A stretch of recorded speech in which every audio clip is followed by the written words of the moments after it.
تو گناہ کی سزا 3 طریقے سے ملتی ہے۔ پہلا طریقہ اس کو نکیر کہتے ہیں، جہاں گناہ کیا کوئی نہ کوئی مسئلہ بن گیا۔ چنانچہ کتنے دوست آ کے خود بتاتے ہیں، کہتے ہیں حضرت ہم اس فیز میں سے خود گزرے، جہاں کہیں کوئی ہم نے الٹا کام کیا 24 گھنٹے کے اندر ہمیں کوئی خبر مل جاتا، ہمارا بھی کام الٹا ہو جاتا۔ اس کو نکیر کہتے ہیں۔ فضیل بن عیاض رحمۃ اللہ علیہ فرماتے ہیں کہ میں نے جب بھی اللہ تعالیٰ کی نافرمانی کی، میں نے اس نافرمانی کا اثر اپنی بیوی میں، اپنی اولاد میں، اپنے خادموں میں یا اپنے سواری کے جانور میں کہیں نہ کہیں ضرور دیکھا۔ میں نے اللہ کی نافرمانی کی، میرے جتنے ماتحت تھے اس میں سے کسی نہ کسی نے میری نافرمانی۔ تو ہم غور کریں، اگر آج بیوی ہماری بات نہیں سنتی تو کہیں اللہ تعالیٰ کی نافرمانی کا یہ نقد سزا تو نہیں ہے؟ آج اولاد جو نافرمان بن گئی، کہیں اللہ تعالیٰ کی نافرمانی کی نقد سزا تو نہیں ہے؟ کام کرنے والے کاروبار میں جو دھوکے دے جاتے ہیں، کہیں یہ نقد سزا تو نہیں ہے؟ تو اس کو نکیر کہتے ہیں کہ گناہ کیا اور اس گناہ کی فوراً سزا ملی، غلطی کی تھپڑ لگ گیا تو پھر سنبھل گیا کہ اچھا اب نہیں کرنا۔ یہ اللہ تعالیٰ کی رحمت ہوتی ہے۔ غلطی پر جب ماں تھپڑ لگا دیتی ہے نا تو ماں کی شفقت ہوتی ہے، سمجھانا ہوتا ہے خبردار آئندہ نہ کرنا۔ تو جب اس طرح ہونا نکیر والا معاملہ تو اس کا مطلب کہ اللہ تعالیٰ اس بندے کو الٹا کام نہیں کرنا دینا چاہتے، اس کو سیدھا رکھنا چاہتے ہیں۔ اللہ تعالیٰ کی نظر عنایت ہوتی ہے۔ تو ایسا کوئی واقعہ پیش آ کے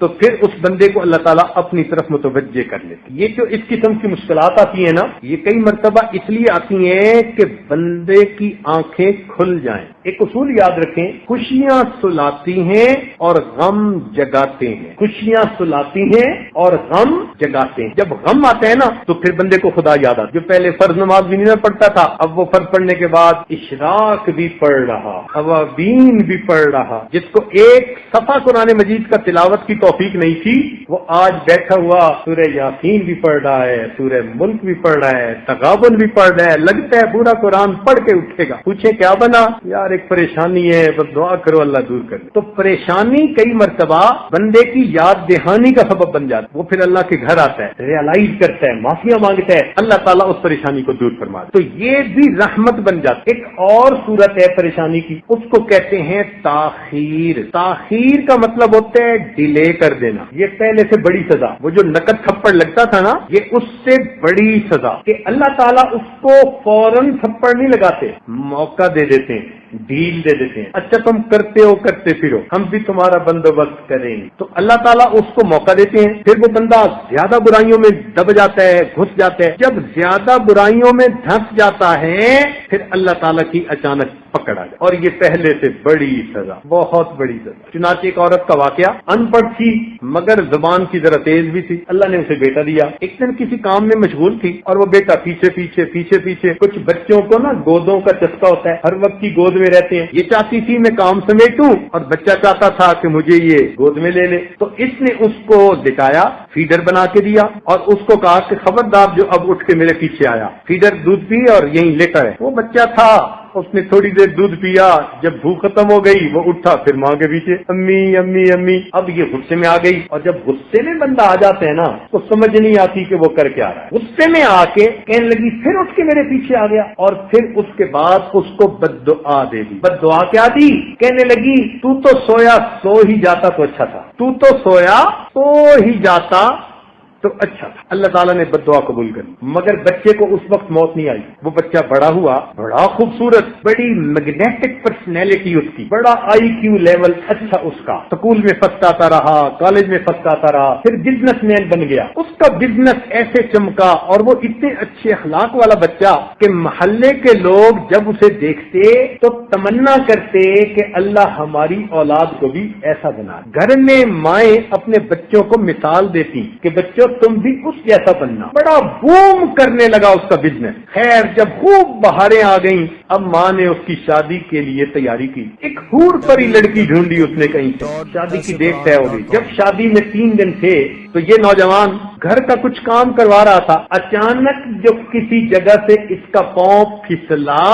یہ گردن کے بل گرا اور وہیں اس کی موت آ گئی۔ اب ماں اتنا روئی کہ میرے اتنے جوان بیٹے کو موت آئی کہ ذہنی توازن کھو بیٹھی۔ پاگل بن کے چلتی تھی گلیوں میں. چھوٹے ہوتے ہوئے ہم اسے دیکھا کرتے تھے تو ہمیں ہمارے بڑوں نے یہ بات بتائی کہ بعد میں محلے میں کوئی بڑا نیک بندہ تھا, اس کو ایک خواب کے ذریعے سے بتایا گیا کہ یہ جو اس عورت کے ساتھ معاملہ ہوا یہ اسی کی بد دعا کو ہم نے قبول کیا تھا.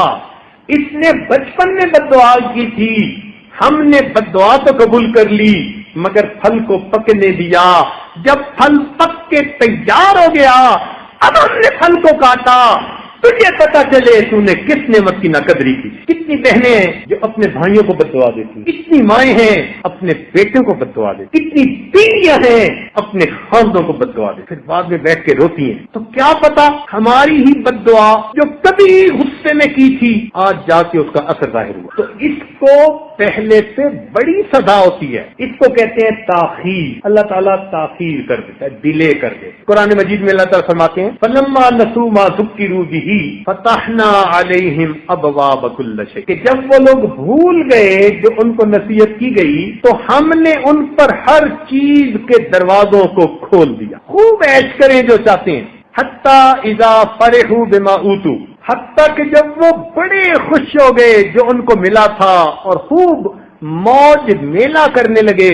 اللہ تعالیٰ فرماتے ہیں اخذناہم بغتۃ, ہم نے اچانک ان کو اپنی پکڑ میں لے لیا. یہ بہت خطرناک سزا ہوتی ہے. اس لیے میرے دوستو جب انسان گناہوں بھری زندگی گزار رہا ہو اور اللہ تعالیٰ کی نعمتوں کی بارش بھی اپنے اوپر دیکھ رہا ہو تو یہ بڑا ڈرنے کا مقام, یہ بڑا ڈرنے کا مقام ہوتا ہے. اللہ میں گناہوں پہ گناہ کر رہا ہوں, آپ نعمتیں بھیج رہے ہیں, کہیں مجھ کو پھنسایا تو نہیں جا رہا, ٹریپ میں تو نہیں لا رہے. اس کو تاخیر کہتے ہیں. اور ایک اس سے بھی بڑی سزا اس کو کہتے ہیں اللہ رب العزت کی خفیہ تدبیر. اللہ تعالیٰ کی خفیہ تدبیر کہ اللہ تعالیٰ ایسی طرح سے بندے کو سزا دیتے ہیں کہ بندے کو پتہ بھی نہیں چلتا کہ یہ سزا, ایسی طرح سے سزا دیتے ہیں. مثال کے طور پر جوانی میں بدماشیاں کی اور اللہ تعالیٰ نے بڑھاپے میں بیوی کو نافرمان بنا دیا. جب اولاد جوان ہو اور ماں کا ساتھ دے رہی ہو اور اس وقت بیوی اپنے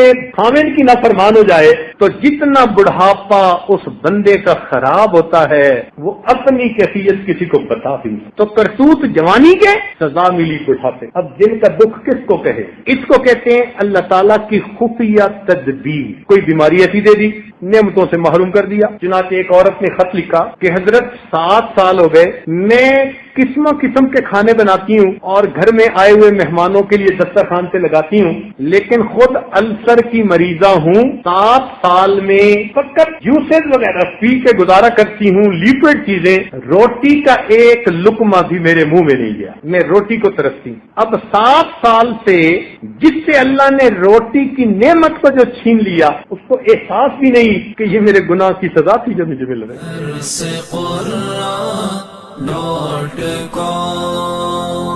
www.darsequran.com